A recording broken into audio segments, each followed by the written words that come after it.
Good morning, 6th class students. Welcome to your online mathematics class. This is lecture number 1st of June month, and today we are going to discuss chapter number 4 basic geometrical ideas. ਇਸ ਦੀ intro ਦੇਖੋ ਜੀ। ਸਭ ਤੋਂ first definition ਹੈ point. Point ਕੀ ਹੁੰਦਾ? A point or dot determines a location. Point ਦੇਖੋ ਤੁਸੀਂ, ਜਿਵੇਂ ਪੈਨ ਦੀ ਆਪਣੇ ਕੋਲ ਨਿਬ ਹੈ, ਇਸ ਨੂੰ ਵੈਸੇ point ਬੋਲਾਂਗੇ, ਮੀਨਸ ਡਾਟ ਬੋਲਾਂਗੇ।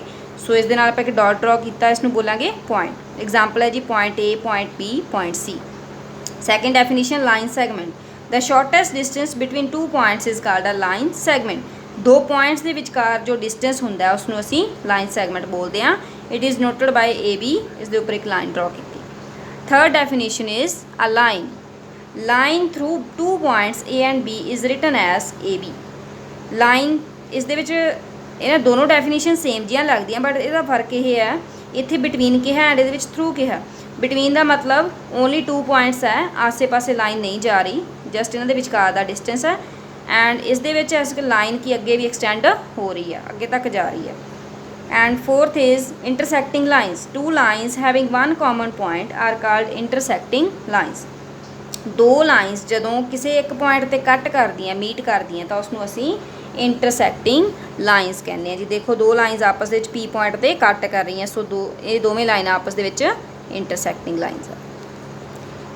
Fifth definition is parallel lines. Two lines which do not meet anywhere are called parallel lines. ਦੋ ਲਾਈਨਸ ਆਪਸ ਦੇ ਵਿੱਚ ਕਿਸੇ ਵੀ ਪੁਆਇੰਟ 'ਤੇ ਕੱਟ ਨਹੀਂ ਕਰ ਰਹੀਆਂ, ਤਾਂ ਉਸਨੂੰ ਅਸੀਂ ਬੋਲਾਂਗੇ ਜੀ ਇਹ ਲਾਈਨਸ ਪੈਰਲਲ ਲਾਈਨਸ ਹੈ। ਇਹ ਆਪਣੇ ਕੋਲ ਪੈਰਲਲ ਦਾ ਸਾਈਨ ਹੁੰਦਾ। Next definition ray. A ray start at one point and goes endlessly in a direction.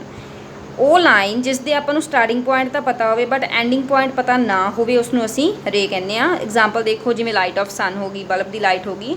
ਸਨ ਦੇਖੋ ਆਪਣੇ ਤੋਂ ਕਿੰਨੀ ਦੂਰ ਹੈ, ਆਪਾਂ ਨੂੰ ਉਸਦਾ ਸਟਾਰਟਿੰਗ ਪੁਆਇੰਟ ਪਤਾ ਵੀ ਸਨ ਤੋਂ ਆ ਰਹੀ ਹੈ ਲਾਈਟ, ਬਟ ਐਂਡਿੰਗ ਪੁਆਇੰਟ ਨਹੀਂ ਪਤਾ ਕਿ ਇਹ ਕਿੱਥੋਂ ਤੱਕ ਜਾ ਰਹੀ ਹੈ। ਸੋ ਐਕਸਰਸਾਈਜ਼ 4.1 ਦਾ ਫਸਟ ਸਮ ਦੇਖੋ ਜੀ। ਇੱਕ ਫਿਗਰ ਦਿੱਤੀ ਹੋਈ ਹੈ, ਇਸ ਦੇ ਵਿੱਚੋਂ ਅਸੀਂ ਪੁਆਇੰਟਸ ਫਾਈਂਡ ਕਰਨੇ ਨੇ, ਰੇ, line and line segments. First ਦੇਖੋ 5 ਪੁਆਇੰਟਸ। ਤੁਸੀਂ ਡਾਟਸ ਦੇਖੋ, ਜਿਹੜੇ ਵੀ ਡਾਟ ਦਿਖ ਰਹੇ ਆ ਉਹ ਸਾਰੇ ਆਪਣੇ ਪੁਆਇੰਟ ਹੈ। ਕਿਹੜੇ ਕਿਹੜੇ ਡਾਟ ਹੈ? O, D, E, B and C। ਇਹ ਸਾਰੇ ਆਪਣੇ ਕੋਲ ਪੁਆਇੰਟਸ ਆ ਗਏ। ਸੈਕਿੰਡ ਦੇਖੋ ਜੀ ਲਾਈਨ।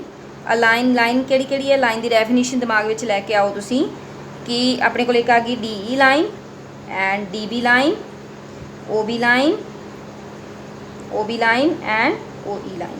ਇਹ ਸਾਰੀਆਂ ਲਾਈਨਸ ਆ ਗਈਆਂ ਆਪਣੀਆਂ। ਰੇਜ਼ ਕਿਹੜੀਆਂ ਹੋ ਗਈਆਂ? ਰੇਜ਼ ਦੇ ਆਪਣੇ ਵਿੱਚ ਹੈਗਾ O ਪੁਆਇੰਟ।